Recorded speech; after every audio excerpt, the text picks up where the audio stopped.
Mrs. Piggle Wiggle, Chapter 4, The Selfishness Cure. Dick Thompson was certainly a nice-looking boy, and he was smart in school and behaved well at the table. But whenever his name was mentioned, people said, "Poor, poor Mrs. Thompson. She has such a problem. Whatever will she do with that child?" I guess that you would feel simply dreadful if people said a thing like that when your name was mentioned, but Dick didn't. You see, Dick Thompson was a selfish, greedy boy, and he cared more about being a selfish, greedy boy than about what people said. When people came over to his house to play, Dick said, "Don't touch that, that's mine. You can't play with that, that's mine. Put down my ball. Take off my skates." Each time this happened, at least each time it happened when his mother could hear Dick saying, "That's mine," she would send him up to his room to think about how selfish he was. Dick would go right upstairs, for he was very obedient. But instead of thinking how bad it was to be selfish, he would sit on the bed and swing his legs and think, "Everything in this room is mine, and nobody is going to touch my things." He certainly was a problem. One day, Dick's mother bought a big box of peppermint sticks. She called Dick into the house and said, "Now, dear, I have bought this large box of peppermint sticks for you, but I want you to share them with your friends. There are about 50 sticks in the box, and I want you to divide them with all the children in the neighborhood. Don't forget the little children, Dick, and you might send one or two to old Mrs.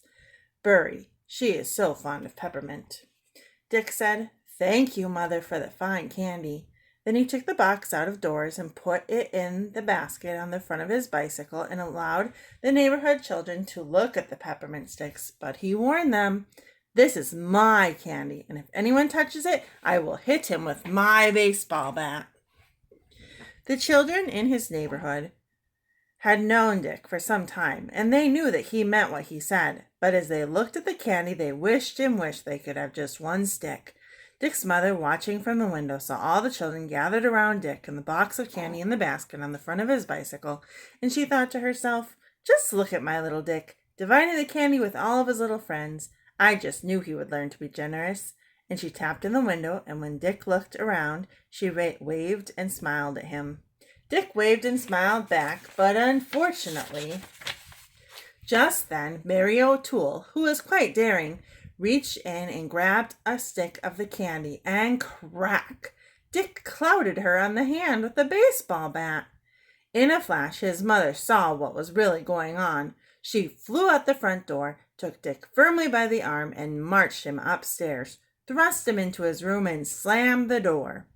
Then she went downstairs and out the front door, took the box of candy, and told Mary O'Toole to divide it up among all the children, even the little ones, and to take one or two sticks over to old Mrs. Bury because she was so fond of peppermint.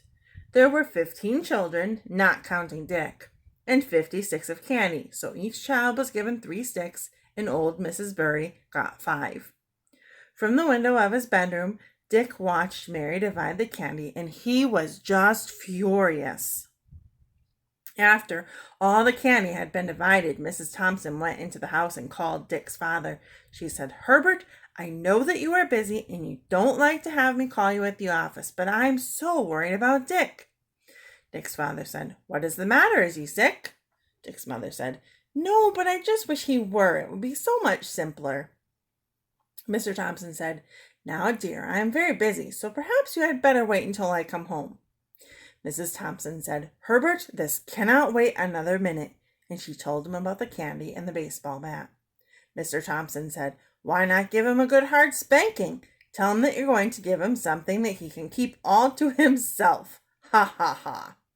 Now, Herbert, this is not a laughing matter, and I don't think a spanking will solve a thing. I just don't know what to do or which way to turn." And Mrs. Thompson began to cry, partly because she felt so humiliated over Dick's selfishness, and partly because she knew that crying was one way to get action out of Dick's father. Dick's father said, Now, dear, tears won't help. Let me see. Shall I hop into a taxi and come home and thrash Dick?" Dick's mother only cried louder. Dick's father said, I know just what to do. Call that Mrs. Wriggle, Spiggle, or whatever her name is. You know, the one who cured Hubert Prentice. You mean Mrs. Piggle Wiggle? Oh, Herbert, you're so wonderful. I knew you would think of something. I'll call her right away. And Mrs. Thompson blew her nose and cheered right up. Mothers always do cheer up when they think of Mrs. Piggle Wiggle because she knows so much about children. After all, she has had about 1,000 little boys and girls come to her house to pull taffy, play checkers, bake cookies, drink cambric tea, and dig for the pirate gold buried in her backyard. And so she has had plenty of opportunity to learn about childish ailments and the cures for them. She was certainly the person to ask about Dick, the selfish boy, and so Mrs. Thompson telephoned her. She said, "Hello, Mrs. Piggle Wiggle. This is Mrs. Thompson, Dick's mother." Mrs. Piggle Wiggle said, "Hello, Mrs. Thompson. I have rather expected you to call." Mrs. Thompson said, "You have? Why?" "Because I know Dick very well," said Mrs. Piggle Wiggle, "and although he is a dear little boy and the most well-mannered child who comes to visit me, never once forgetting to say thank you and please, he is very selfish." "Oh, I know he is, said Mrs. Thompson, almost crying because she was so ashamed that Mrs. Piggle Wiggle should know how selfish Dick was. Mrs. Piggle Wiggle said, "Now, Mrs. Thompson, do not feel sad. Selfishness and greediness are just diseases like measles and chickenpox and can be cured very easily. But we must start now, before another day passes, because Dick is such a nice little boy and we want everyone to like him as we do." "Oh, do you like him in spite of his selfishness?" asked Dick's mother. "Of course I do," said Mrs. Piggle Wiggle. "I love all children. But it distresses me when I see a child who has a disease like selfishness, or answer-backism, or won't put away toys-itis, and his parents don't do a thing to cure him." "But I want to cure Dick," said his mother. "I will do anything to cure him." Mrs. Piggle Wiggle said, "The selfishness cure is really very simple, but the rules must be followed very strictly. You will have to come down here and get my selfishness kit, and at the same time I will give you the directions for its use." "Thank you so much, dear Mrs. Piggle Wiggle," said Mrs. Thompson. "I will leave right now." And she hung up the phone, slipped on a jacket, and ran all the way to Mrs. Piggle Wiggle's house. When she arrived, Mrs. Piggle Wiggle was on the front porch waiting for her. On the porch beside her was a quite large green metal box with selfishness kit painted on its side in white letters. Mrs. Piggle Wiggle invited Dick's mother to sit down, and then she opened the kit. Inside were about 25 padlocks of various sizes. There were great big ones about the size of apples, down to little tiny ones not much larger than a penny. Also, there were screws and a screwdriver, a box of cloth labels that said Dick, a box of blank gummed labels, a small can of white paint, a small can of black paint, a small paintbrush, and a pastry bag. This is a large bag with a nozzle on the end, which when filled with frosting can be squeezed, and the frosting comes out the end like toothpaste and can be formed into words. Mrs. Piggle Wiggle said, "Mrs. Thompson, these padlocks are for Dick's drawers, his closets, his toy chest, his bicycle, his bedroom door, his nightstand drawer, and his toothbrush. As soon as you get home, put the padlocks on everything he owns and give him the keys. This is to assure him that he and he alone can touch his things. The name labels are to be sewn in all of his clothes, and the gum stickers are to be put in all of his books, even his school books. Notebooks, pencil boxes, and are to be pasted on his ruler, crayons, and paints. On each sticker, print in large letters with this black paint, Dick's book, don't touch, Dick's notebook, don't touch, and so forth. On every toy he owns, you must paint in either black or white paint, Dick's ball, don't touch, or Dick's bat, don't touch. Put the name of the toy first, and then don't touch. The pastry bag is to be filled with a simple white frosting and used to mark Dick's sandwiches, his fruit, his cookies, and his plate for each meal. That's all there is to it. I expect you will be returning the selfishness kit before a week has passed." Mrs. Thompson said, "I do hope so, Mrs. Piggle Wiggle. Are you sure it will work?" "It has cured hundreds of other children, and I see no reason why it should not cure Dick. A week or even less, I should say." Mrs. Thompson thanked Mrs. Piggle Wiggle very much, and then, lugging the kit, she walked home. As soon as she had hung up her jacket, she began sewing the labels in all of Dick's clothes. He asked her what she was doing, and when she showed him, he was as happy as could be. Boy, that would just show people who owns my clothes, he said proudly. Mrs. Thompson did not answer, but continued to put the labels on every single stitch of his clothing, including his socks and his handkerchiefs. Then she opened the kit and took out the tiniest padlock. She fastened Dick's toothbrush to the toothbrush rack with a little padlock, snapped it shut, and handed him the key, which was not much bigger than a pin, to Dick. You had better find a ring to hold your keys, she said. You are going to have about 25 of them. Boy, that's just wonderful, Dick said, fondling the tiny key and thinking, that's my toothbrush, and now nobody but me can touch it. He was very happy. When dinner time came, Mrs. Thompson closed the selfishness kit and took it downstairs to show Dick's father. She told him about Mrs. Piggle Wiggle, and he patted her on the back and said that he was sure everything was going to be all right, and where was the evening paper.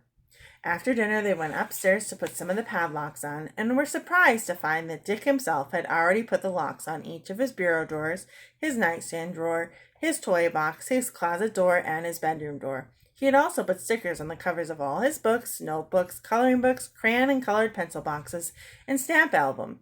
On the stickers, he had printed in black paint, Dick's book, don't touch. Dick's notebook, don't touch. Dick's crayons, don't touch. Dick's pencil box, don't touch. Dick's stamp album, don't touch. He was very proud and asked his father if he didn't think he printed very well. His father said, you should be able to print well. You have certainly practiced enough. And he looked disgustedly around the room at the stickers which labeled everything. Dick's brush, don't touch. Dick's comb, don't touch. Dick's window blind, don't touch. He turned to Dick's mother and said, perhaps we should wear stickers. Dick's mother, don't touch. Dick's father, don't touch. I'll bet he'll wear monogrammed underwear when he grows up. Mrs. Thompson said, oh, I hope not, Herbert.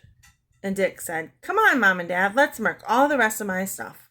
And so they worked until 8:30, marking Dick's bicycle, his baseball, his bat, his pitcher's glove, his catcher's glove, his toolbox, his roller skates, his lunchbox, his rubber boots, his raincoat, his Indian suit, his soldier suit, his gun, and his wagon. They even painted Dick's dog, Don't Touch, on Rover's collar. When they had finished and it was time for Dick to go to bed, he kissed his mother and said good night to his father and went happily up the stairs, his ring of keys jingling from his belt. Mr. Thompson sank down into a chair in the living room and lit his pipe. I trust that Mrs. Piggle Wiggle knows what she is doing, he said, because if this cure should not work, our son Dick is going to be the most loathsome boy in all the world. Mrs. Thompson said, oh, no, dear, not in all the world. The next morning they heard Dick clicking and snapping at his padlocks long before they were up. He was a little late coming downstairs because it took time to padlock all of his drawers, his closet door, and the door of his room, but he was very happy, and his mother noticed that he had pinned one of the name labels on the outside of his sweater. While he was eating his breakfast marked Dick's breakfast, don't touch, his mother marked his sandwiches, Dick's sandwiches, don't touch, and his apple, Dick's apple, don't touch, and his cookies, Dick's cookies, don't touch. His lunch box had already been marked, Dick's lunchbox, don't touch. After breakfast, Dick put the lunchbox in the basket on his bicycle and noticed proudly the large sign hanging from the crossbar, Dick's bicycle, don't touch. At school, the children paid little attention to the sign on his bicycle, but when he opened his lunchbox and took out the sandwiches marked Dick's sandwiches, don't touch, and the apple marked Dick's apple, don't touch, and the cookies marked Dick's cookies, don't touch, everyone laughed and wanted to see them, and in the resulting crowding and pushing, one of the sandwiches was dropped and stepped on, and some of the big boys grabbed the apple and tossed it in the air just above Dick's head, shouting, throw me Dick's apple! Oh, look, I dropped Dick's apple! I wonder if Dick's apple will bounce. When they finally gave Dick his apple, it was bruised and very dirty. In arithmetic period that afternoon, Bobby Slater, across the aisle, asked Dick for his ruler, and when he saw the label, Dick's ruler, don't touch, he began to laugh and reached over and snatched the ruler off Dick's desk and passed it to Kenny Hatch, who laughed and passed it to the girl in front of him, and finally Miss Crabtree had to come down and get it. When she saw the sign, she laughed too, but she gave the ruler back to Dick. After school, the boys decided to play baseball in the vacant lot by Dick's house. But when Dick brought out his bat and ball and mitts, and the boys saw Dick's ball don't touch, Dick's bat don't touch, they said, "We can't touch anything, so let's go home." And they did. Dick went up to his room to play, but he found that somewhere during the day he had lost the key to his closet and that he had locked the key to his toy chest in the chest. So he went down and sat on the front porch and listened to the shouts of the children playing in Hubert Prentice's yard. The next morning at school during recess, nobody would play with him, and the little girls followed him and laughed.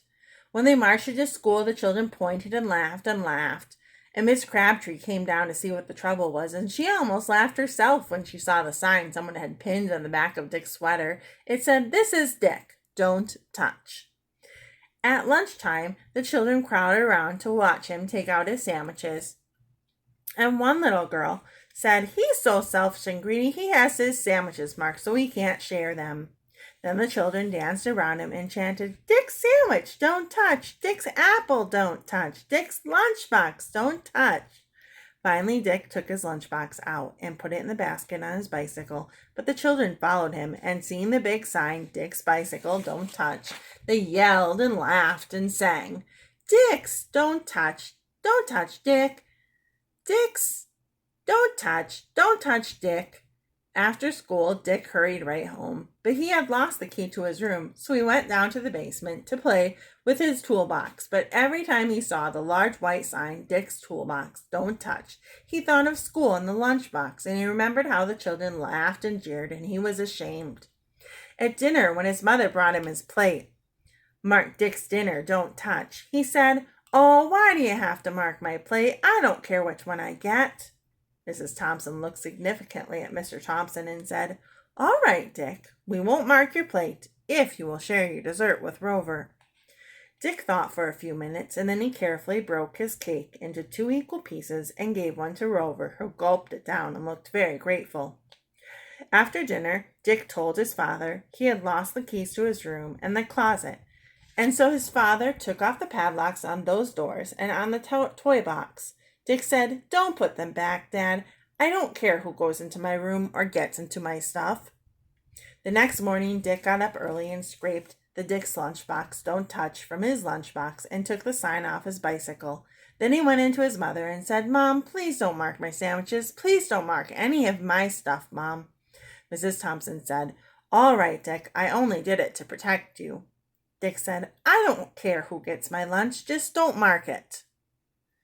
At noon, all the children gathered around Dick, but neither his sandwiches nor his apple nor his lunchbox were marked, so they rushed out to see his bicycle, but there was no sign on it, so they sat down and ate their lunches. Right after school that night, Dick hurried home and scraped the marking off his ball and bat and mitts, and then he walked up to where the children were playing ball, and tossing the ball, bat, and mitts down beside the catcher, he said, "Do you want to use these?" "I don't care," and he went back to his own house. In a little while, Mary O'Toole